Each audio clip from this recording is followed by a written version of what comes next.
আসসালামু আলাইকুম ভাই। ওয়ালাইকুম আসসালাম। ভালো আছেন? ভালো, আলহামদুলিল্লাহ ভালো। আমি আপনাদের মাঠে এসে দেখতে পাচ্ছি আপনাদের এলাকায় বেশ কিছু আলু চাষ হয়। তো হ্যাঁ। আপনিও অনেক সম্ভবত আলু চাষ করেন। করি। আপনি কতটুকু আলু চাষ করেন? 3.5 বিঘা করেছি এই বছর। 3.5 বিঘা। আচ্ছা, আপনার নামটা কি?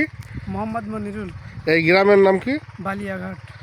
আচ্ছা, বালিয়াঘাটের এই যশোর সদরের ভিতরে 1 নম্বর ইউনিয়ন। 7 মাইল 12 মানে 7 মাইলের ভিতরে, তাই না? 1 আচ্ছা, নম্বর হইবতপুর ইউনিয়ন। আপনি টোটাল আলু কতটুকু লাগাইছেন? 3.5 বিঘা। 3.5 বিঘা। আমি এখন যে ক্ষেতে দাঁড়ায় আছি, এই ক্ষেতে আলু কতটুক? 18 কাঠা। 18 কাঠা। এইটা কি বীজ, কোন কোম্পানির বীজ? SQ seed. এসকিউ সিডের বীজ। আচ্ছা, এই বীজটা কোথায় পাইলেন আপনি? ফরাদ ভাইয়ের কাছে। ফত ভাইয়ের কাছ থেকে নিয়েছিলেন। তো এটা কি এর আগে করছেন? না। এবার প্রথম? হ্যাঁ, প্রথম। তো এই প্রথম চাষ করে আপনি অন্যান্য জাত তো চাষ করেন, তো অন্যান্য জাত আর এই জাত যে প্রথম চাষ করছেন তাতে কি মনে হচ্ছে? রোগ মুক্ত মনে হচ্ছে। এতে কোনো ভাইরাস হয় নাই? না।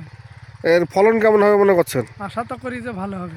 এর কালারটাও তো সুন্দর, মার্ভেলাস কালার, এবং সাইজও ভালো। খুব সুন্দর।